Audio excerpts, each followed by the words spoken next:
지난주 중에는 와서 이렇게 N95라는 마스크를 피팅을 나한테 맞는지 그런 걸 하고 가라고 그래서 했어요. 그러면 눈치를 보면서 여전히 이제 플루 시즌도 오고 독감도 오고 그래서 병원에서는 좀 더 분위기를 이렇게 대책을 세우는 분위기예요. 그래서 여전히 뭐 개인적인 신념의 차이는 있겠지만 여전히 마스크 잘 챙겨 쓰시고 조금 사람 많은 자리는 피하고 말씀하신 대로 개인 위생에 신경을 쓰는 게 현재로서는 최선의 방법이 아닌가 생각을 합니다. 오늘 설교 제목이 뭐죠? 안 나왔어요. 오늘 설교 제목은 한번 읽어보죠. 시작. 인간은 하나님의 작품인가 위험한 피조물인가. 그리고 본문을 한번 살펴볼게요. 본문은 고린도전서 10장 31절입니다. 아주 잘 아시는 말씀일 것 같아요. 함께 공독하겠습니다. 시작. 그런즉 너희가 먹든지 마시든지 무엇을 하든지 다 하나님의 영광을 위하여 하라. 아멘.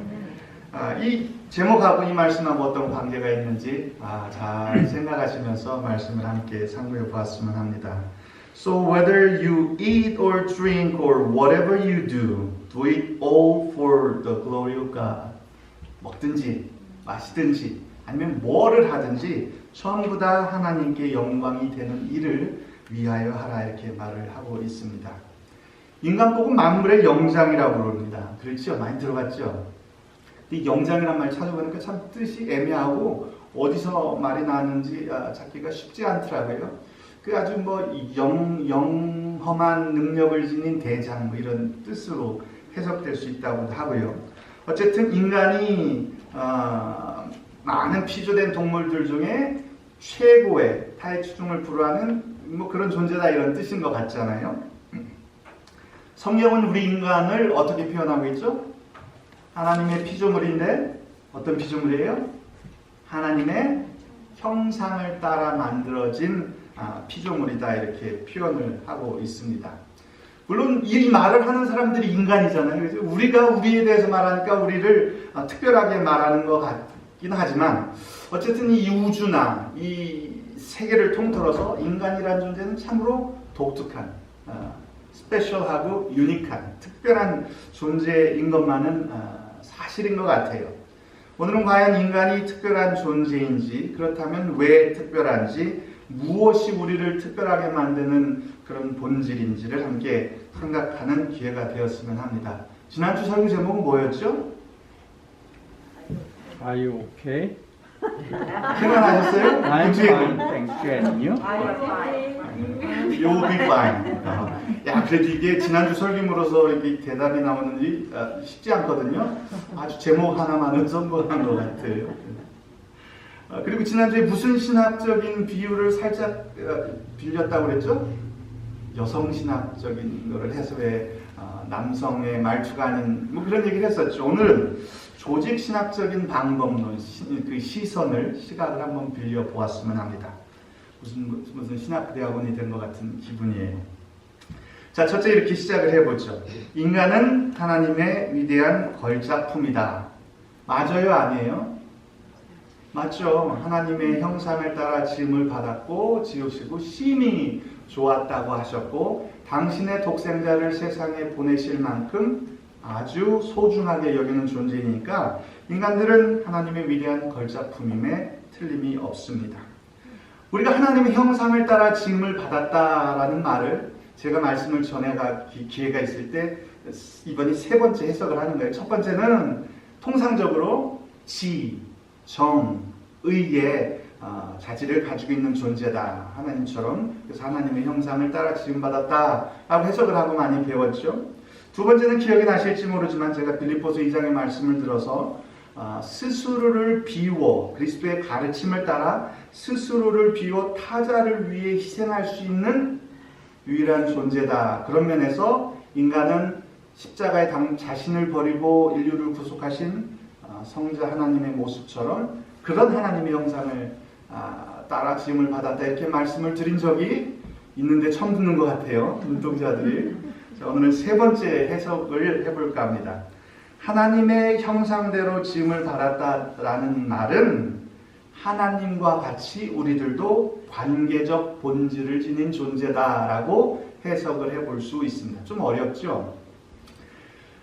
이 세상에 아브라함을 조상으로 기원으로 삼고 유일신을 섬기는 신앙이 여러분 많은 것 같죠? 안 많아요.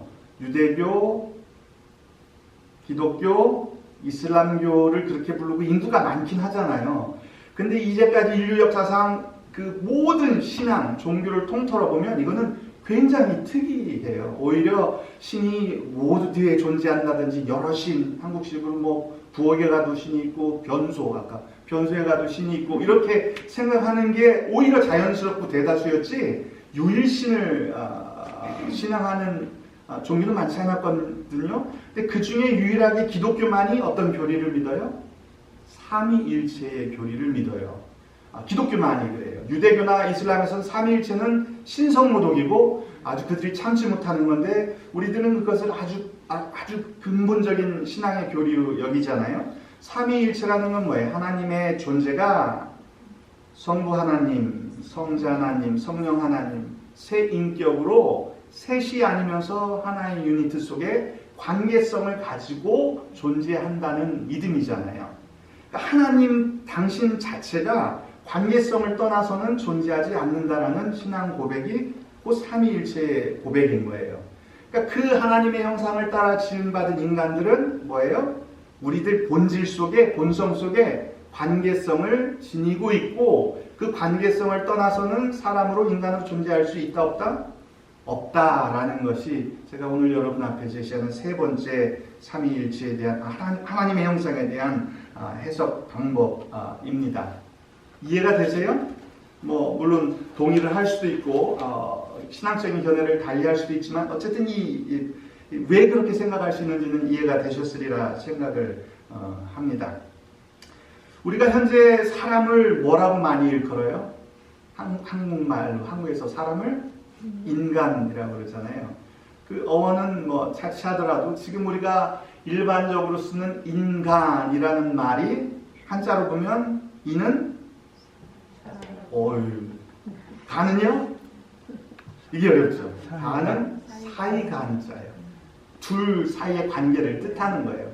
분명히 하나인 개체 사람을 말하는데 우리는 인간이라고 부른단 말이에요. 그 인간이라는 말 속에 사람과 사람 사이의 관계라는 말이 설정이 되어 있거든요.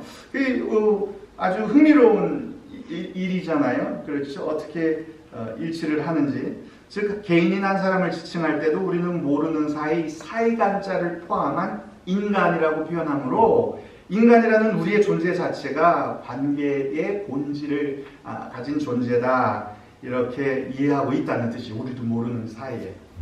여기까지 이해를 하셨으면 중간고사는 패스하실 것 같아요. 나중에 문제가 나오면. 자, 인간은 그래서 하나님의 형상을 따라 지음받은 아주 독특한 존재이고 만물의 영장이다라고 표현을 하고 있는 거죠. 그래서 제가 이것을 과학적인 이론이나 사회학적인 이론이나 요즘 말하는 제 피셜이에요. 내 피셜. 제가 생각한 거를 해서 세 가지 능력을 말해볼 테니까 설득력이 있나 한번 생각해 보세요. 첫째, 가르침을 따르는 능력이 인간에게는 있습니다. 학습 능력이라고 표현할 수도 있지만 전 이 말이 더 좋아요. 가르침을 따르는 능력. 전에도 한번 예화로 말씀드렸습니다. 사람이 어릴 때 태어나잖아요. 침팬지하고 가난아이하고 누가 머리가 더 좋을 것 같아요? 침팬지가 더 좋대요. 비율이. 그 다음에 어느 정도 자라야 그 역전이 일어나는 거예요. 그래서 지능이 비슷한 어린아이와 침팬지를 놓고 실험을 하는 거예요. 예를 들면 이렇게 투명한 박스 안에다가 먹을 것을 넣고 문을 열면 그 안에 먹이를 꺼내 먹을 수 있는 거예요. 그리고 이제 보여주는 거예요. 그걸 처음에 갖다 딱 보여주고 딱딱 2번 두드린 다음에 문을 열고 꺼내서 먹으면 돼요. 그럼 어떻게 하냐면 아이들도 침팬지도 지능이 비슷하기 때문에 자기가 원하는 것을 꺼내서 먹을 수 있게 되죠.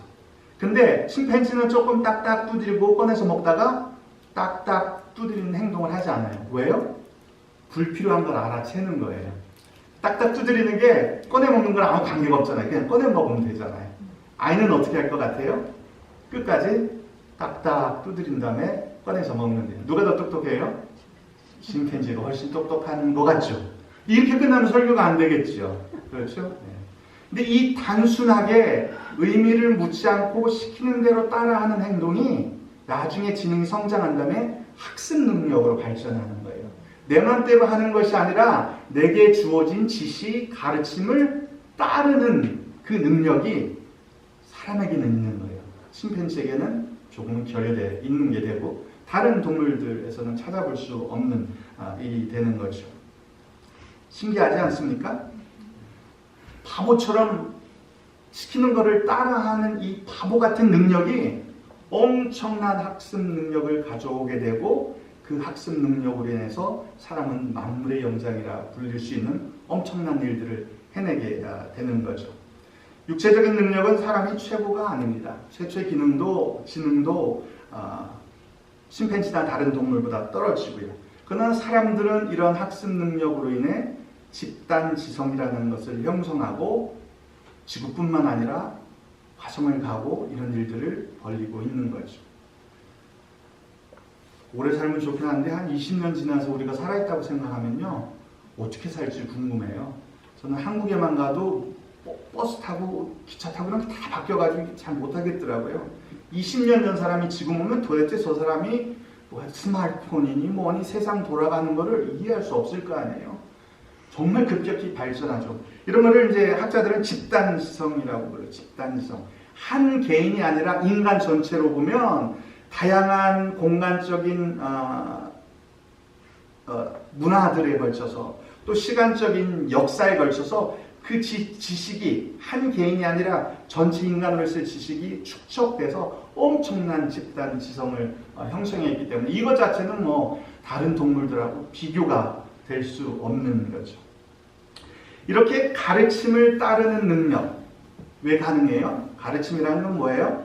나와 너가 있고 그 관계 속에서 주고받는 지성적인 관계잖아요. 그 관계 속에서 가르침을 따르는 능력 그것이 인간이 만물의 영장이라고 불리는 하나님의 걸작품이라고 부를 수 있는 첫 번째 이유입니다. 믿은 말씀을 가르침을 그대로 지켜야 하리니 이는 능히 바른 교훈으로 권면하고 거스려 말하는 자들을 책망하게 하려 함이라. 디도서 1장 9절은 이렇게 말하고 있습니다. 자, 첫 번째 인간이 위대한 걸작품인 이유를 하나 설명드렸죠. 두 번째입니다.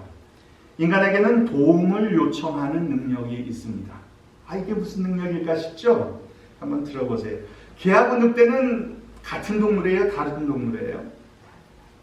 기본적으로는 같은 동물이에요. 그래서 서로 교배도 가능하고 새끼도 낳을 수 있잖아요. 차이점이 있다면 뭐예요? 개는 사람과 함께 오래 살아온 거고 늑대는 사람과 관계없이 독립적으로 이제까지 살아온 거죠.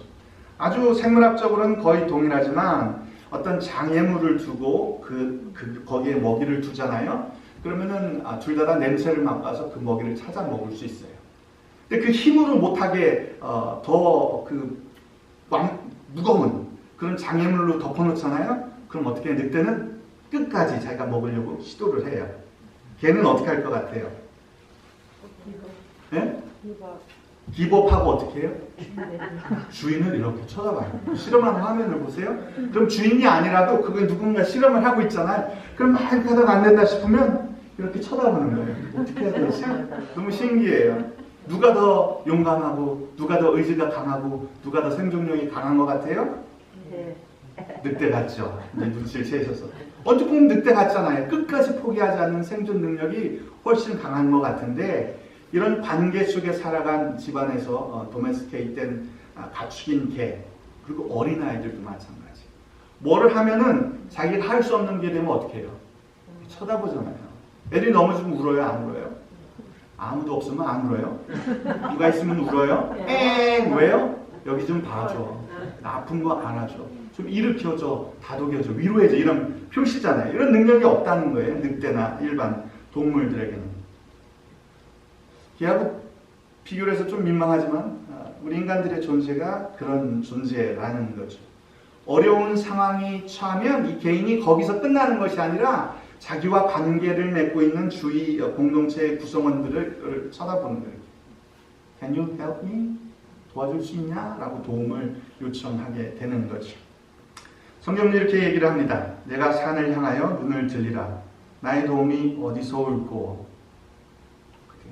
아까 그 주인을 쳐다보는 개 비교가 그렇지만 엄마를 찾는 어린아이, 그다음에 어려운 상황이 닥칠 때 도움을 구하는 이 본성이 관계의 본질을 가진 인간들 우리 속에 내재되어 있다는 거예요.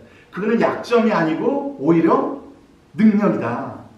인간을 위대하게 만드는 능력이다라는 것을 깨달아 알으셔야 돼요. 그러니까 이제부터 도움 구하는데 망설이지 마시고요. 그 다음에 또 도움을 주는데 인색하지 않으시기를 바랍니다. 두 가지 말씀드렸어요. 가르침을 따르는 능력이 인간에게 있습니다. 두 번째 뭐였죠? 도움을 요청하는 능력이 인간에게 있습니다.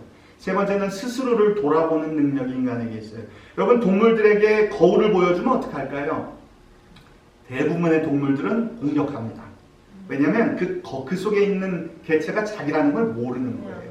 근데 아주 고등 동물 중에 일부는 그래서 과학적으로 자기를 아는 것을 알아보는 동물을 굉장히 고등 동물로 취급해요. 왜냐하면 자의식이 있기 때문에.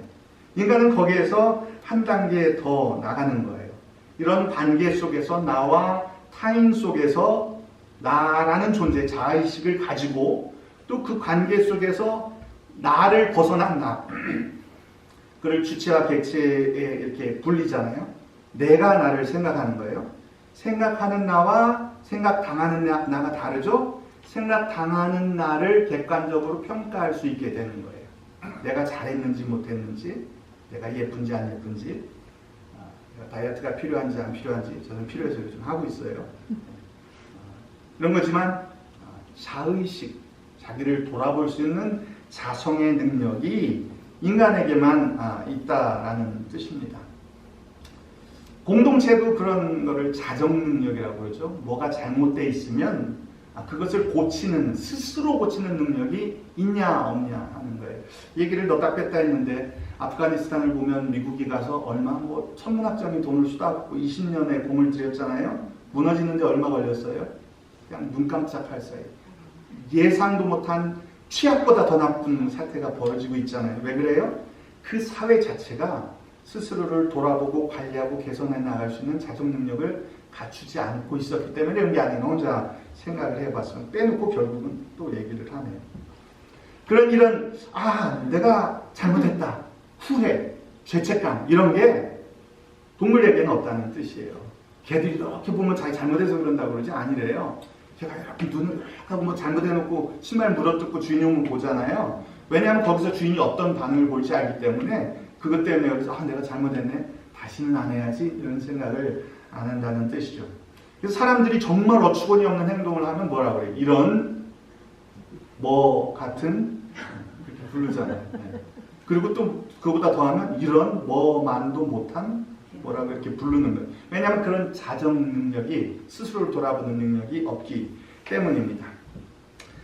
성경은 각각 자기가 한 일을 살펴봅시다. 잘한 일이 있다면 그것은 자기 혼자 자랑스럽게 생각할 일이지 남에게까지 자랑할 것은 못 됩니다. 각 사람은 자기 짐을 져야 하기 때문입니다. 갈라디아서 6장 4, 5절 말씀 공동 번역이에요. 스스로를 돌아볼 수 있는 능력, 이것이 인간을 위대한 하나님의 걸작품으로 만드는 것이다. 이해가 되셨어요? 이번에는 이제 사회학에 이런 거 나와도 여러분들 시험 잘 보실 것 같아요. 자, 두 번째, 인간은 동시에 피조물들 중 가장 위험한 존재일 것이다 라는 거예요. 인간은 자기뿐만 아니라 자기를 포함한 모두를 파괴하고 파멸로 몰아넣을 수 있는 능력을 가지고 있기 때문입니다. 개가 아무리 망나니 짓을 해도 사회 전체에 파장을 일으킬 수는 없죠. 사람은 그렇지 않다는 뜻입니다. 세 가지 관계. 인간은 불순종과 대적함으로 하나님과의 관계를 파괴했습니다. 그렇죠? 그리스도를 통해 회복하고 있지만 그것을 파괴한 것이 인간인 거죠. 인간은 현재도 아직도 서로 다름으로 인한 갈등으로 서로를 미워하고 죽이며 이웃과의 관계를 파괴하고 있습니다. 인간은 무분별한 개발과 관리 소홀로 자연 및 생태계 전체를 파괴하고 있습니다. 특별한 존재인 것은 맞지만 위대한 걸작품일 수도 있지만 동시에 가장 위험한 피조물이 될 수 있다는 것을 보여줍니다. 제가 오늘 유튜브 서핑을 하다가 채널을 보니까 그 플라스틱 스트로, 플라스틱 빨대 이런 게 굉장히 안 좋다고 그러잖아요. 그래서 인터넷에 보면 그 거북이, 바다 거북이가 코에 포크가 꽂혀 있고 스트로에 있고 그런 화면들이 많이 나옵니다. 근데 이 사람이 하는 얘기가 그거는 세발의 피다 이거예요. 실제 동물들에게 더 큰 영향을 주는 건 뭘 것 같아요? 어획이에요. 어획, 피싱, 고기 잡는 거. 그 중에 특별히 부수 어획이라고 불리는 거예요. 예를 들면 참치를 잡는데 상어가 딸려 들어와요. 그럼 어떻게 해요? 상어를 죽일 필요도 없이 대부분 죽어요. 그 잡는 과정에 그물에 오래 걸려있기 때문에. 뭐 다른 것들도 마찬가지예요. 물론 먹을 게 몇 마리 잡히면 잡아서 팔겠지만 그렇지 않으면 자기가 원하는 걸 하고 나머지는 바다에 던지는데 대부분 이미 죽은 상태가 되는 거죠. 바다거북은 되게 그 희귀종인 셈이잖아요. 1년에 플라스틱으로 죽는 바다거북이 연간 1000마리 정도가 죽는다고 해요. 이것도 대단하죠. 바다거북들이 오래 사는데 그 몇십 년 막 이렇게 오래 사는 동물이 그거 하나 때문에 목숨을 달리하잖아요. 그런데 부수어획, 사람들이 다른 어종을 잡다가 딸려 들어와 그물에서 그냥 죽어서 버리는 바다거북이 연간 25만 마리. 25만 마리. 근데 이 얘기가 왜 안 돌아요? 이런 스터디하고 발표하는 것들이 전부 다 누군가 스폰서를 받는데 그런 스폰서들이 대부분 피싱 회사들이고 어업 회사들이고 그러니까 이게 나와서 좋을 게 없죠. 먹고 벌어먹고 살아야지 되니까. 더군다나 희귀 어종이나 보호 어종이 잡히면 어떡하겠어요? 더 철저하게 버려버리죠. 왜냐하면 가져갈 수가 없잖아요. 그러나 그렇게 부수 어획으로 잡힌 것들은 바다로 되돌려 보내지는데 이미 죽은 채로 그것도 1년에 천문학적인 숫자가 이것은 하나의 예에 불과합니다. 우리 인간들이 엄청난 발전을 이루었지만 그 과정 속에 자연을 파괴하고 생태계를 파괴하고 자칫 인계 수치를 넘어 돌이킬 수 없는 상황으로 간다고 많은 사람들이 경고를 하고 있는 현실입니다. 우리들에게 주어진 모든 관계를 악화시키고 파괴할 수 있는 능력을 우리가 가지고 있다는 사실을 항상 자각해야 합니다. 그리고 그 관계가 자연이든 이웃이든 하나님과의 관계든 그 관계가 망가지고 파괴되는 순간 나의 존재 자체가 망가지고 파괴된다는 사실을 아셔야 돼요. 왜요? 제가 처음에 말씀드린 것처럼 그 관계성은 나를 이루는 본질이기 때문에 그래요. 내 생각엔 뭐 이것만 잘하고 그건 살면 되지 그러잖아요. 안 그래요. 엄마는 평생을 돌아보니까 너무 억울해. 나는 없었어. 그죠? 엄마라고 그러고 그냥 마누라라고 그냥 남편 뭐 하느라고 하고 뭐 교회에서 직분 받아서 봉사하고 생각해보니까 나는 없었던 거예요. 너무 억울해. 그런 분 있어요? 없어요? 다 손들고 있을 것 같아요. 다 마찬가지. 남자는 남자대로 나는 가족 내가 왜 지나고 보니까 나를 위해 사는 인생이 하나도 없는 것 같아요. 여러분 생각해 보세요. 그러나 그 관계를 다 제거하면 나라는 존재는 없는 거예요. 왜냐하면 나는 그 관계 속에서만 존재하기 때문이에요. 좀 안타깝지만 이게 다르게 설명을 할 수 없어요. 나를 찾아라라고 말씀을 전할 수도 있지만 여러분이 상황 속에 이해가 되리라고 생각을 합니다. 그래서 이 관계성은 우리들에게 엄청나게 소중한데 그거를 파괴할 수 있는 능력이 내가 가지고 있다는 것을 아셔야 됩니다. 더군다나 인간은 그 관계적 본질을 이용해 상대방을 어뷰스할 수 있습니다. 학대라는 말보다는 어뷰스가 더 많은 것 같아요. 요즘 대표적인 예가 그루밍 성폭력이라고 합니다. 그루밍이 뭐예요? 개털 잘라주는 거, 고양이들이 자기 털을 이렇게 하는 거잖아요. 이게 길들인다라는 뜻이에요. 그루밍은 길들이기라는 의미로 가해자가 성착취를 할 의도로 자신보다 경험이 부족하거나 미숙한 사람에게 접근해 신뢰관계를 형성하는 것을 말한다. 그루밍 성범죄는 경제적, 정서적으로 취약한 상황에 있는 아동 청소년을 대상으로 많이 발생한다. 이런 말 들어보셨어요?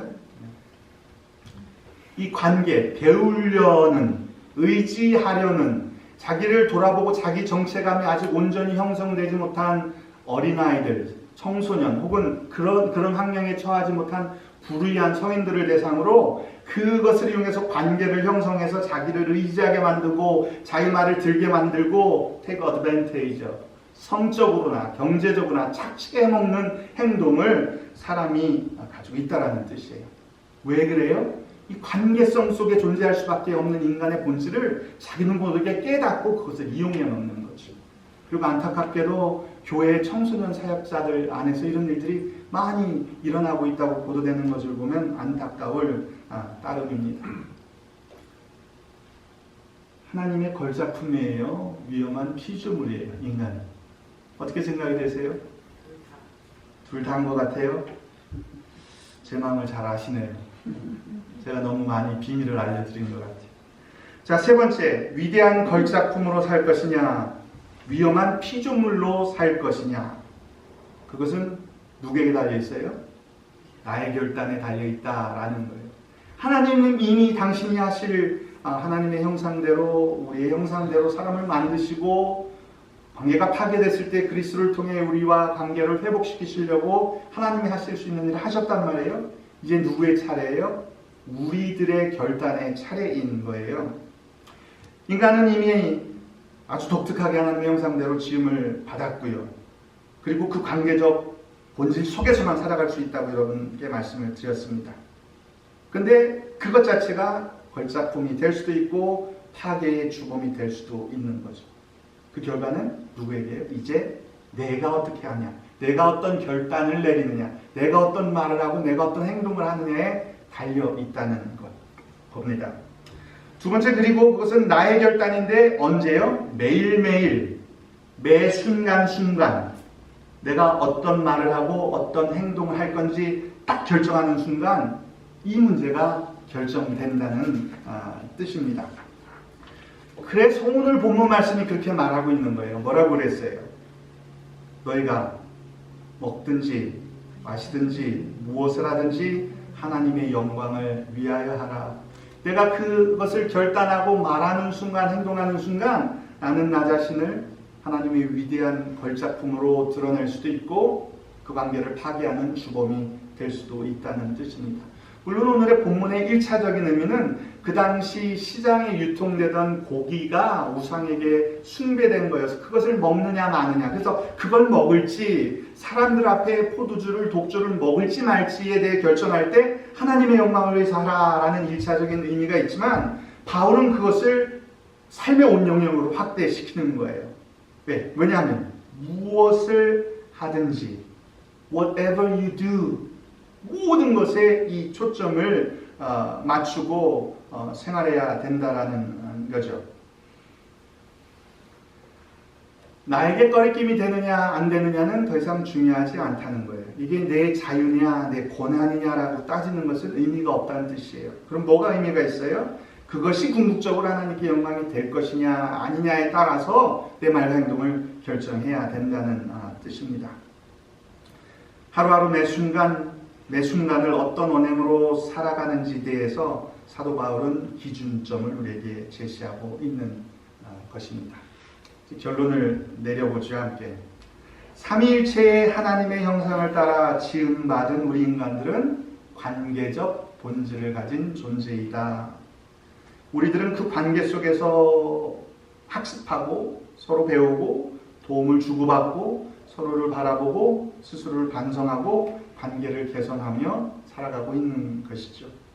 그러나 내가 속한 모든 관계는 절대 완전하지도 않고요.